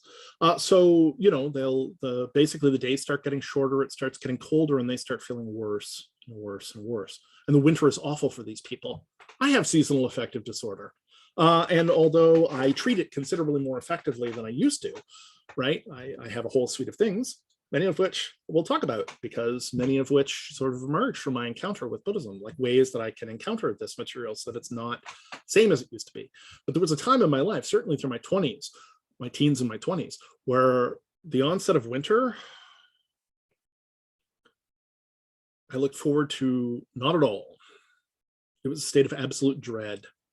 I could see it coming, and I was like, here it comes. Here it comes. And it would be bad enough in the lead up to like Christmas and Christmas break. And then after Christmas, maybe you'd get a bit of a bump there, a little bit of time with family, some gifts, see friends, cookies. And then after Christmas, it would fall off a cliff. And it would just be this long, horrible March, January, February, slush, gray, darkness, horror, awful. So people who have that, right, who've had that experience and think they're going to come back into it, they experience like absolute terror, dread. They resist it, right? So it's bad enough to be in it and to want it to go away, to not be in it and to not want it to come close. But then there's the third thing, which is all the good things people chase so that they'll feel good. A new love affair, a new job, a new interest, a new hobby, a new drug, a new band, a new TV show, new clothes. Think about all the things that people chase. Think about all the things that you've chased. Think about all the things where you have felt like you're out in the middle of the water and you're like, there it is, there's shore. And you start swimming towards it. And it turns out it's not shore, is it? Like none of those things that you wanted, that maybe you thought, maybe in your head, like, this is it. Now I'm gonna, like, I'll be happy once I get this. I'll be happy once I get this new boyfriend / girlfriend. I will be happy once I get this new job. I'll be happy when I get these new shoes. I'll be happy once this course is over and I get a grade. I'll be happy once I get through this situation. I'll be happy if I can get through this weekend. I'll be happy, I'll be happy, I'll be happy, I'll be happy. But that happiness isn't lasting. That's the point. We chase after things as objects that are going to bring us pleasure and happiness, and they don't. It doesn't to say that they can't bring us a burst of pleasure. Obviously, that's true, right? You know, a really good piece of dessert, right? Can be a uniquely pleasurable thing. Obviously, there are wonderful things to be had in relationships with other people, right? Family, friends, right? Romantic relationships, right? Those things can be fulfilling, very fulfilling. And other kinds of achievements can likewise be very fulfilling. It's very satisfying to achieve something, right? To set out to do something that's difficult and to do it, right? It's very satisfying to, have all sorts of things, to achieve all sorts of things, but it's not lasting. None of those things provide us sort of with an ultimate resolution of this problem. And so we're back into the same camp. We crave after them, right? And sometimes, of course, that's giving a lot of leeway to the things that we crave. That's sort of like, well, yeah, it's nice to have a piece of dessert, right? It's nice to spend time with people, but that isn't really even covering some of the aspects where our craving for these things, in fact, causes us to crave things that are frankly bad for us, right? So addiction is the obvious case of this, where we crave something, and it's not good for us, right? Alcoholism, tobacco, cocaine, right? Opiates, heroin, meth, any of these things, right? That are like intensely habit forming. But it's not just those things. Video games, internet addiction, social media, love addiction, sex addiction, gambling addiction. Now, there's some argument, okay, within the psychological field about whether some of those things constitute an addiction. Well, you're not really putting something in your body. Can you really be addicted to sex? Can you really be addicted to food? We can quibble about that, but the point is, what's the experience of people who are craving after those things? The experience is that they feel out of control. And most of us, if not all of us, have something that we feel out of control about in this way, right? A thing that I say to my clients and my students a lot is, it's only a problem if it's a problem. Oh, it's very Yoda. It's only a problem if it's a problem. But what does that mean? It's only a problem if it's a problem. Well, it means this. If you get together with your friends and you have like a couple of beers, whatever, on a Friday, and it doesn't cause you problems and, it's not interfering with your life and whatever, who cares? Big deal. But that's not where the problem is. The problem is if you drink 8 beers and do something stupid that you then regret the next day. You lose control. You say something to somebody that you wish you hadn't said. You do something you wish you hadn't done. Or you find yourself really liking what beer does for you, right? It's like, oh, I feel like a lot looser, able to get on with people, like, right? It controls my anxiety in the short term. And so you drink 8 beers today and then you feel like shit tomorrow. So you drink 8 beers tomorrow. And then after a while, 8 beers isn't working. So you drink 9 beers, 10 beers. And then all of a sudden, you're an alcoholic. You're drinking all the time. You're either drinking too much in one sitting so that you're way out of control, or you're drinking constantly. That same thing can apply anywhere. And so in the same way, right? Nothing wrong with video games. I like a video game myself. I got a Switch, and let me tell you, Zelda Breath of the Wild was one of the most striking aesthetic, artistic experiences I have ever encountered. It was amazing. It was, you know, it was breathtaking, right? It was an amazing experience, fascinating. I sunk a lot of hours into it, and I don't really regret that. Okay, I didn't feel like it interfered with my life. It just felt like something I wanted to spend some time on, right? And then after that, The Witcher 3. Oh boy, did that soak up time. But anyway, and Minecraft. The point is, I don't mind a good video game, and I like games generally. As I pointed out, right? I do a lot of role-playing games, right? I play a lot of role-playing games and have done since I was like tiny, since I was a child. And I run a great number of these games, which means that I put a lot of work into them. I'm coming up with characters and stories, right? I have to do live acting. There's a lot of reading involved for me, and I run games that often involve a lot of research on my part. I like sort of detail, right? Okay, and it's possible to imagine that those things could be a problem, right? You know, many people who like video games have had that circumstance where they're like, the video game was so compelling that they continued to play it when they knew that they were supposed to be doing something else. Oh God, I stayed up till 3 a.m, right, playing, and now like I have class at whatever, or I have work first thing in the morning, or I should have started working on my paper, right? Same thing goes for, you know, gambling. I'm not interested in gambling, I'll be honest. It's one of these few vices that I just don't have any attachment to. I don't get it. I've been to a casino a handful of times and I get no thrill whatsoever. It's like I drop a couple of nickels into the slot machine, right, the one-armed bandit, and I'm like, okay, well, it ate my nickels. I guess I'm going to go have a Caesar at the bar. Like, it's not interesting to me. At best, I will watch other people. I just don't have a taste for gambling, interestingly. I know people that like gambling, but I don't have a taste for it. For people that like gambling, okay, maybe there is some measurable version of this where it's like, it's controllable. You know, you do it, you get a thrill, whatever, not a big deal. But there are obviously people who do not have that level of control. The hit that they get off gambling, the feeling that they get off gambling compels them. And sometimes it compels them in ways that screw up the rest of their life. They do dumb things. They spend money that they cannot afford to spend. They spend time that they cannot afford to spend. In some cases, they break the law, right? There's plenty of cases of people who have quite serious gambling compulsions who will like borrow money from work to like win it back, right? The point is that, you know, if it gets out of control, it's compulsive, and they're seeking this positive feeling. Same thing, sex and love. Nothing wrong with sex. Nothing wrong with love, right? But people chase sex and love. They chase it. And sometimes they chase it to places that it isn't really on offer. Sometimes they chase it to places that aren't good for them.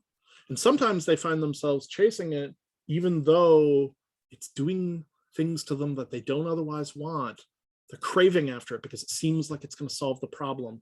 One more hit, one more hit, one more hit. Social media.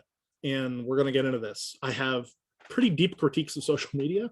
This course is not the place to detail those things, but if you look at some of the statistics that have come out of, right, some of the data that's come out of Facebook and Instagram, not everybody, there's nothing wrong intrinsically with social media, right? Lets you look at pictures of whatever, except that we know that statistically it makes people feel really bad.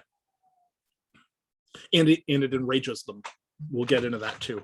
But Facebook and the algorithm, right, feed people things that sort of put them into a closed informational bubble and work up their outrage, right, in the guise of community. But like just generally, right, you look at sort of the studies of the behavior of teen girls around Instagram, and what you find is that at least a third of teen girls report that Instagram causes depression. It's comparative. Now, I don't have social media. I have deliberately avoided this stuff for years, despite the amount of social pressure that I've faced, because I've had people for years being like, you have to adopt it. I'm like, I don't have to adopt anything. Like, until I require Facebook to vote, I don't need it. Likewise, I was a slow adopter, to be perfectly honest, on mobile phones. I had one when I lived in India for a year because you had to, but then thereafter, I got my first mobile phone like, I don't know, 6 or 7 years ago, like recently. I just didn't have one. right? And it's because I was like, you know what? I haven't had this technology so far in my life and I seem to be fine. I'm wary to adopt something just because everybody says, you know, like, you have to. I'm not sure that it's so good for us, right? Texting causes us problems. Constant information access causes us problems. Losing your phone is a panicky event for people. Well, that typically is like a kind of addiction. Think about the last time that you had the experience that the internet was completely out, right? And it's like having your eye gouged out. You know, you're like, ugh. You keep being like, how do I get this information? How do I operate? How do I know things without this like prosthesis that I've grafted into my mind? This like exocortex layer where I can look up anything at all times and access to everything you could want at all times. You know? It's frustrating. We lose it, and all of a sudden, what are we doing? Well, we're having a withdrawal response. It's pretty obvious, right? It's very similar to the withdrawal response that you see if a smoker can't get a cigarette, or right, if somebody can't get their sort of hit of choice, right? They get itchy, and then they get irritable, and then they start, right? The bargaining starts, maybe deception starts, right? So craving, okay, craving. So you can see this whole set of things that I'm talking about when I'm talking about suffering and craving. Suffering is happening, we're twisting in it, trying to get away from it, trying to get it to stop, trying to get it to stop. It's not happening, and we're afraid of it. We're trying to get it not to happen. We're chasing after good things, and they might be good things, but they don't solve the problem. Or we're chasing after things that we think will be good, but they're not so good, right? They don't solve the problem either. And between those four things, these cravings, right, we can see the outlines of what is happening with us around suffering, right? Okay. And we've talked, obviously, already. And this is all just meant to be an outline, but I want to try to convey this in a really direct, felt sense, right? So that you can connect to it. So you can look inside yourself and say, oh yeah, that, right? Oh, I know that. I know when I've been suffering, you know, I've been sick and I've been like, oh God, make it stop, right? Or I've been in pain, or I've been in emotional pain and I've wanted it to go away. Or when I feared that I'm going to experience emotional pain, and that fear has led me to do things. The fear of emotional pain motivates people far more often than they might think, right? You know, one of the things that I see with clients most often is that clients will unconsciously often undertake a position which you could explain best as saying, if I don't play, I can't lose. If I don't play, I can't lose. People avoid potential pain by not engaging things. And then, of course, they suffer other kinds of pain because they feel bad about themselves because they were like, I wish I had tried, right? When we study the science of this, we find that people regret what they didn't do far more than what they did do, right? So if people tried something and it was like, you know, in good faith, they did their best, they were ethical about it, and it didn't work out, yeah, that sucks. But, you know, that is typically less painful than people thinking about the things that they never took a shot at, they never tried, right? That will eat you. It'll eat you, right?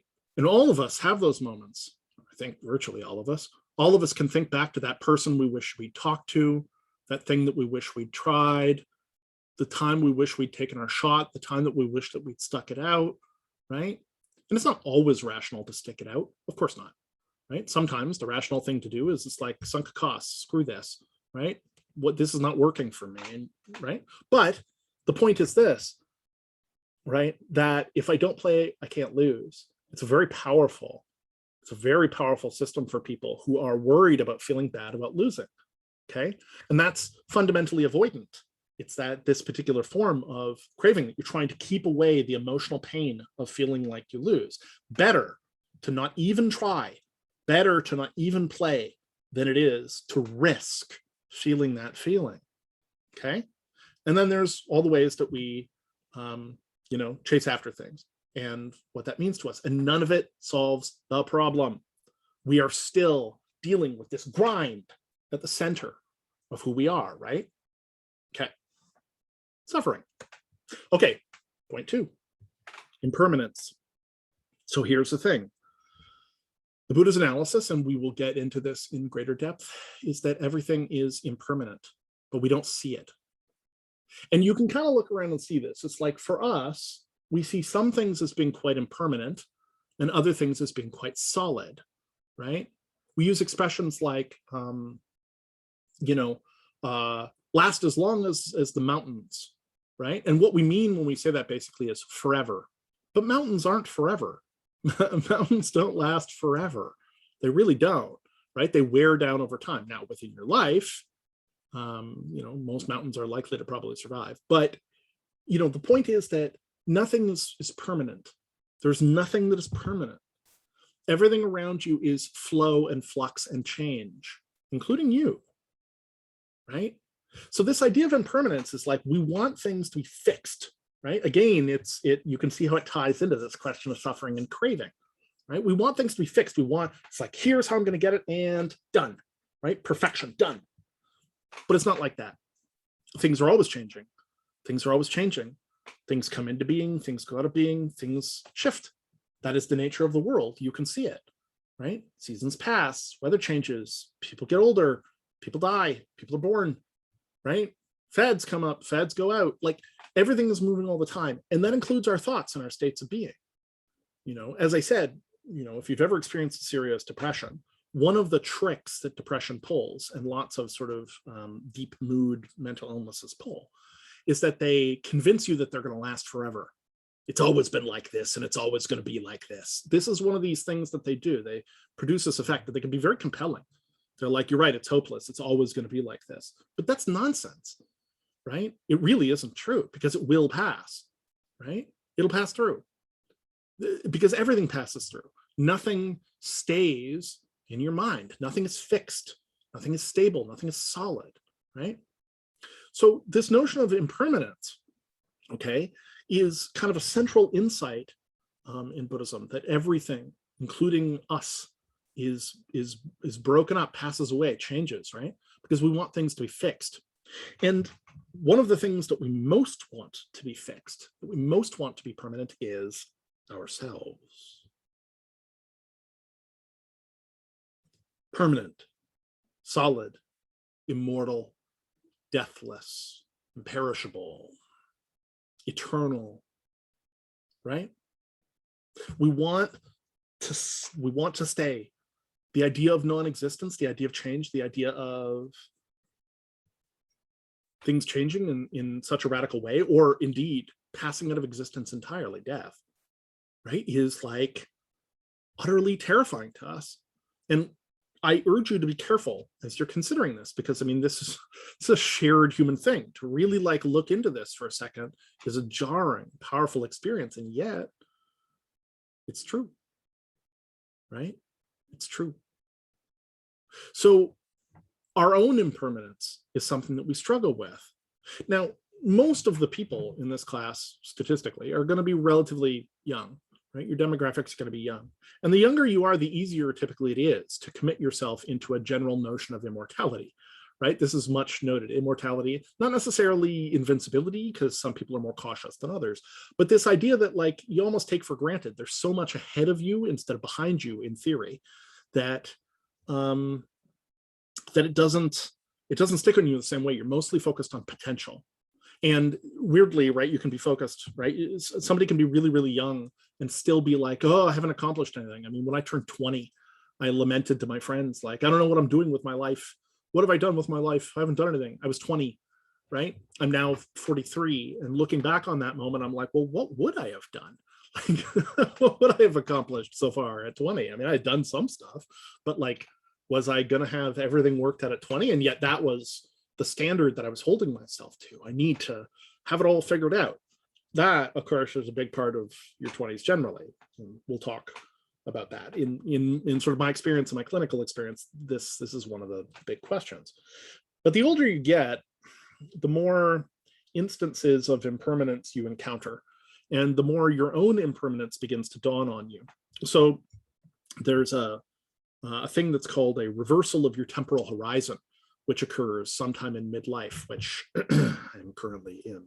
And that's where you start to be more oriented towards the sort of end of your life than the beginning. You start to look in the direction of oh, right? And I'm 43. Statistically speaking, Again, within my family, I don't think anybody in my family has lived to 86. I don't think anybody in my family has lived to 86. So, maybe I'll live to 86. Maybe that's possible. Medical science improves, and maybe, right? But let's say that I live to 86. Well, 43, that means I'm more than half done. And of course, as many of you are aware, and I find an endlessly fascinating phenomenon, time passes faster the more of it you've been through. So when you were a kid, summers lasted forever, right? Now, not so much. Well, that effect picks up. Time passes faster and faster and faster because it's relative to the amount of time that you have experienced overall. There are some interesting effects on this. And one of the things that I like to talk about is the way that, in my sort of subjective opinion, we experience any span of time. So I think if you take any span of subjective time that you're experiencing and you cut it into 3 parts, the first part goes slow, the second part goes fast, and the third part goes so fast you basically don't experience it. So, you have a 3-day weekend, right? First day, 3-day weekend, Saturday. Second day, Jesus, it's Sunday already. Third day, over. Now it's Tuesday. 3 months off, right? Boy, right? Wonderful. It's June. Oh boy, June. I got 3 months off. And then it's July, and July's going pretty quickly. And then boom, August, and you're in September. 3 weeks off, et cetera, et cetera, et cetera. In my opinion, basically any span, if you sort of look at it in that way, has that effect. It's like the first third goes pretty slow and luxuriously. The second third goes quickly. And the third third so fast, right? And I encourage you to pay attention to that relative to this course, which is 12 weeks long. So we're going to have 12 lectures. And my general experience is the first 4 are going to go pretty slow. The second 4 are going to go fast. And then all of a sudden you'll find the course is over, basically, right? Like the time will have passed, but it'll have gone by in a blur. And, I encourage you to contemplate for a moment that it is very nearly October of 2021. Think about that. Okay, so like I said, demographically, most of you are likely to be quite a bit younger than I am. And so you'll have begun to experience this. But I assure you that as you go further on, this effect picks up, and it's quite jarring. When I talk to my sister, who is 5.5 years older than I am, a joke that I make, that's a pretty dark joke sometimes, is it almost Christmas again? Which it is. It is almost Christmas again, right? And it goes by quicker and quicker and quicker. And if that's inducing in you a sense of existential nausea, if it's giving you a little bit of the jitters, if it's right, that's impermanence. Time is passing. Time is passing. One of the things that the Buddha said, one of his teachings, was he made the teaching, the world is on fire. The world is on fire. And sometimes people want to approach that metaphorically, right? Oh, the world is on fire. Oh, I see, because it's process. But I think that it's a mistake to think about it that way. But rather, the way that you ought to think about it is, the world is on fire. That's what it's like. And as I have mentioned, all the more so, given that we just went through a period where the world seemed to be quite literally on fire, right? That sense of urgency, but impermanence, things end. We see this around the pandemic, and this is something that we're going to touch on more, but like, so many people want to go back to normal. And this is what's called the normalcy bias. It's the idea that what you have been familiar with up until now is normal. It's the way things are, right? And yet, of course, we know that things change over time, right? Like, what normal are we going back to? We're going back to 2019. We're going back to the year 2000. We're going back to the year 1960, the year 1800. What normal are we going back to? What's normal? Because those are very different times, very different experiences, right? But the idea is that we are somehow going to crack open the odometer on the car and roll back the mile count. And I suspect that's not going to be so. Now, that doesn't mean that we're not going to retrieve certain things that used to be the case. But like, the world doesn't go through, 2 years of shared global trauma, which is what we've been dealing with, right? In a once in a lifetime situation with massive disruption, things are going to be different no matter how you slice it. And there are going to be some things that don't really come back. I wonder, for instance, I'm a big fan of movies and have been a big fan of movie theaters. And I sort of wonder if that'll ever recover. Maybe, but not necessarily, right? I have a projector system at home that does things in remarkable HD and stuff, and people stream things. I'm like, maybe movies aren't coming back. That seems like a small example, but this is the kind of impermanence I'm talking about. For 40 some years of my life, I have had this familiar fixture. If during the pandemic you had any of your favorite restaurants go out of business, and I did, right? Places I had gone to for years and they just went out of business. And it's like, uh-oh, right? Gone. Impermanence. And the same thing applies to sort of general features. As we'll talk about, metaphysically speaking, the world itself is impermanent. Objects are not stable. When you look at them closely, if you're sort of, you understand the science behind things, it's not a set of fixed objects. That's a mistake, right? It's not a set of fixed objects. Rather, it is a set of processes that are changing, and some of them are changing a little slower, right? But anyway, okay. So impermanence. This is something that we have to come to a recognition with, and that we resist. We want permanence. I am Anderson Todd, and I am stable. Nope. Nope. World, certainly that, there are some things that never change. Nope.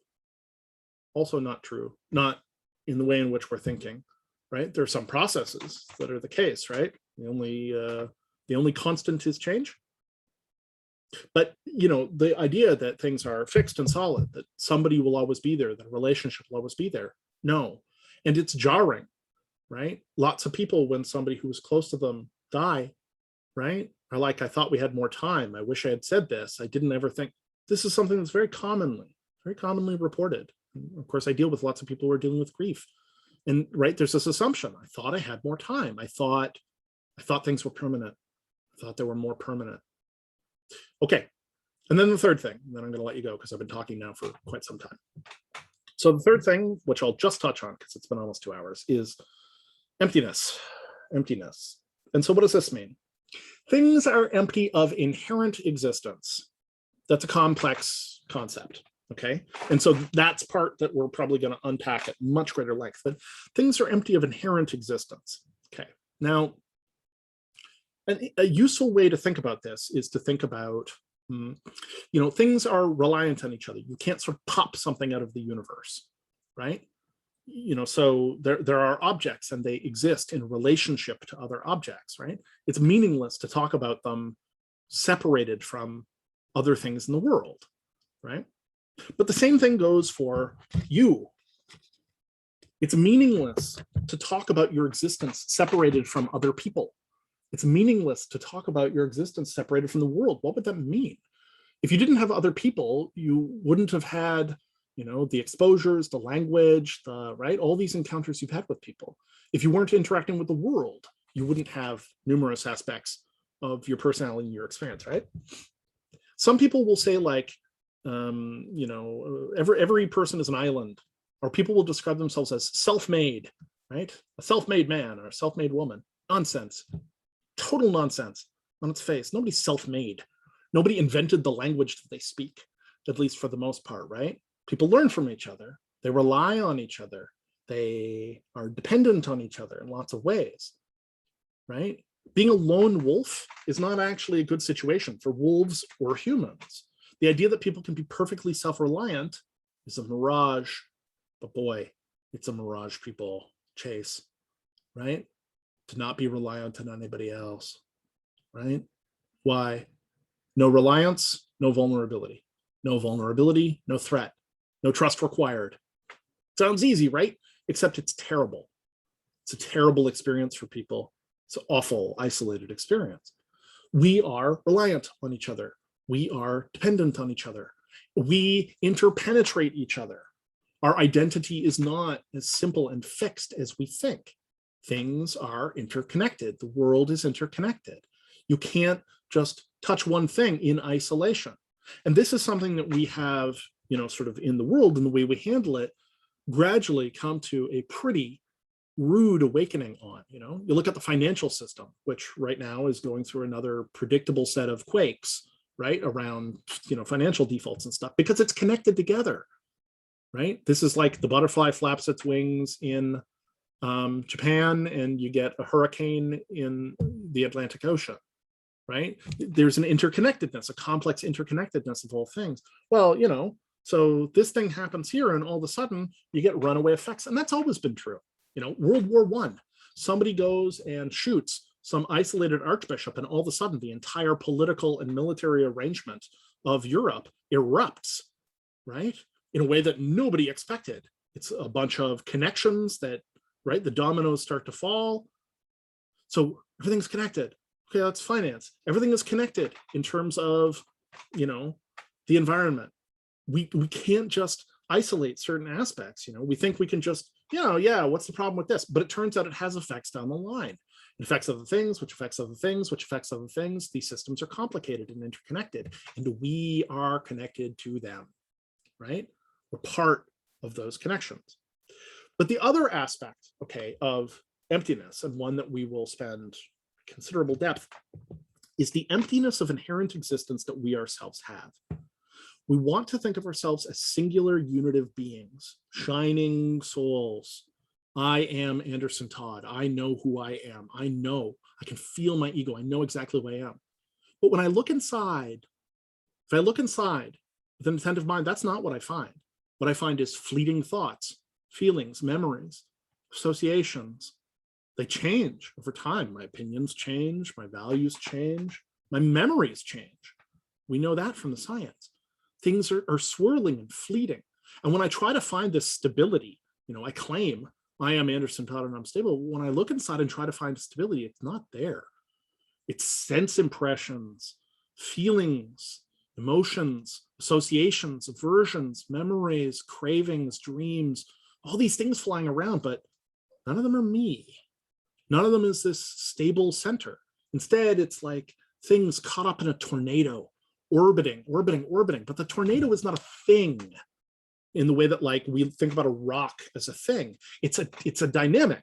That doesn't mean that it's not there. It doesn't mean that we can't point at it. It doesn't mean that it doesn't have effects, right? But it's a self-organizing system. It's a whirling thing full of parts, and right, the air molecules and the stuff, the cows and the rocks and stuff that are in it are changing all the time. It's highly dynamic, and yet here is a thing. And for a while, it's a recognizable thing. We look at it and we say, oh, there's the tornado. We can all point at it and agree it. We're more like a tornado than we are like our idea of a rock. A rock is more like a tornado than we think too, but we're more like a tornado than we are like a rock. We want to be a stable, permanent thing, but we're not. We're like a tornado. Lots of moving parts, organized, whirling around. Yes, identifiable. Yes, we can point at it. Yes, it has real effects, right? Don't deny any of that stuff. But it's not permanent, right? It's empty. It's empty. It's empty of inherent existence. It's not a metaphysically perfect being that can be separated out in some sense. It's empty of inherent existence. It's empty, right? It's, it is its parts in a movement. And once those things are pulled apart, it's gone. And all things are like this. That is the third sort of psychological piece. All things are like this. All things are empty. And then they're gone. Okay, so that's been 2 hours. We're covering off the basics. I want you to contemplate this stuff. I want you to try to relate it to your own experience, because that's important, right? We're trying to connect this thing up. And I tried to sort of get at these things in the felt sense so that you can get a sense of connection, so that it's not just sort of abstract terms in Sanskrit or Pali, but rather like, what is it that we're describing here, okay? So otherwise, office hours on Friday as usual, so please book in if you want to talk, and I will otherwise talk to people next week. Hope everybody is well. Talk soon.